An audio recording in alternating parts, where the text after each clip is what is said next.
Хамтын жаргал. Профессор Грушин хүмүүс үр хүүхдээ эхлээд хөлд дараа нь хэлд оруулж, бие даан хооллуулж, уншуулж хөдөлмөрлүүлж сургадаг боловч тэднийг ухаалаг зөв хайрлаж, хүн ёсоор дурлаж сургахаа мартдаг нь гайхал төрүүлж байна. Хэрв зөв хүмүүжвэл гэр бүлийн харьцаа ер нь эрэгтэй эмэгтэй хүний хоорондын харьцаа улам сайн сайхан, өв тэгш, бат бэх байхсан гэж онож бичжээ. Соёлтой хүн бүр зөвхөн боловсралтай, утга зохиол, урлагийг ойлгодог төдийгүй биологи, физиологийн зарим асуудлыг мэддэг байх нь чухал. Эр эмийн ёс, гэр бүлийн эрүүл ахуйн тухай үндсэн мэдлэгээс манай залуу үеийнхний бие бэлдрийн болон оюун санааны эрүүл чирэг байдал, эрүүл үр удмаа үлдээх явдал олон талаар хамаарна гэдгийг эцсийн эцэст ойлгох нь чухал. Ахтемич Асторов: бид энэ асуудлаар хуучирсан бодлого баримтлан хулчиж, толгоогоо далавчин доороо нуусан мэт байдлаар хандаж болохгүй. Хүмүүсийн хамгийн эрхэм дотн харьцааны хүрээнд ураг төрлийнхөө эрүүл удмын төлөө санаа тавих явдал багтах бөгөөд бид түүнд хэрхэвч хуурамч хандаж болохгүй. Харин ухаантай, цэцэн цэлмэг, уян хатан эвлэг хандах ёстой гэж зөв зүйтэй бичжээ. Эр эмийн ёсны үйл ажиллагаанд бие хүн төлөвшөх, эрэгтэй эмэгтэйчүүдийн хооронд хэвийн харьцааг тогтооход сэтгэл зүйн болон нийгмийн асар их ач холбогдолтой болохыг гүйцэд ухамсарлах хэрэгтэй. Бие даан амьдралд шилжин орж байгаа, гэр бүл болоход бэлдэж байгаа охид хөвгүүдийн хувьд зөвхөн эр эмийн ёсны зөв харьцааны тухай төдийгүй эр эмийн ёсны хүмүүжлийн хүрээний төвөгтэй асуудал, аль нэгэн хэмжээний хэлбэлзэл, хазайлт гарах явдлын шалтгааны тухай мэдлэгтэй байх нь чухал. Бас олон тооны охид, түүнчлэн эмэгтэйчүүд жирэмслэлт, төрөлтийн биологийн утга учир, хүний үүрэг зэрэг бэлгийн амьдралтай холбоотой амьдралын хамгийн чухал экзэгтэй үеүүдийн тухай маш бага, тун хангалтгүй мэдэж байгаа нь харамсалтай юм.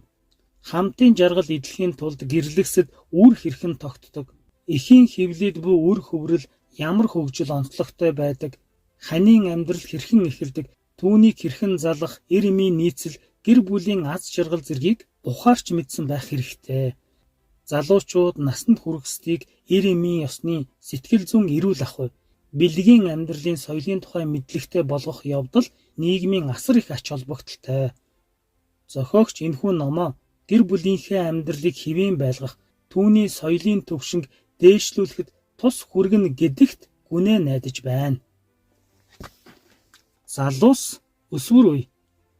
Залуу хүмүүс ерөнхийдөө бие даах юмыг зоригтой хийхийг эрмэлздэг.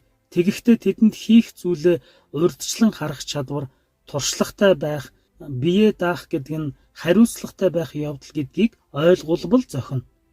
Өсвөр үеийнхэнд ямар нэг амжилт олохын тулд төдийгүй татгалзаж чаддаг байхаар эр зоригоо хүмүүжүүлэх хэрэгтэй гэдгийг итгүүлэх хэрэгтэй.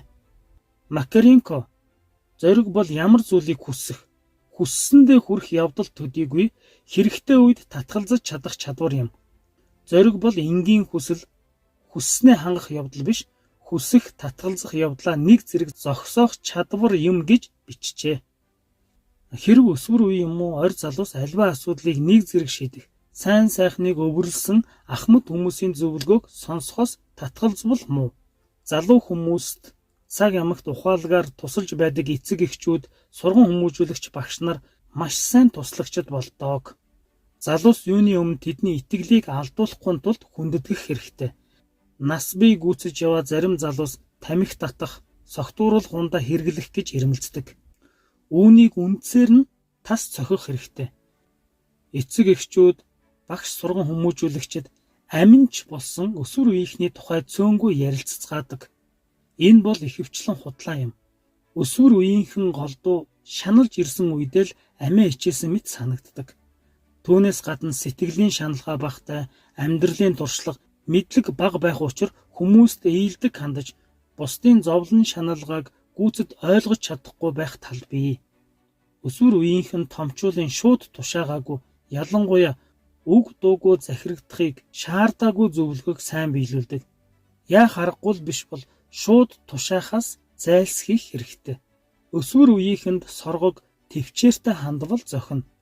ухаалаг зөв хатуу байх нь зүйтэй авч сургууль хүмүүжүүлэгч багш нар эцэг эхчүүл өсвөр үеийнхний насны онцлогийг зөв тооцож зөв шаардах хэрэгтэй.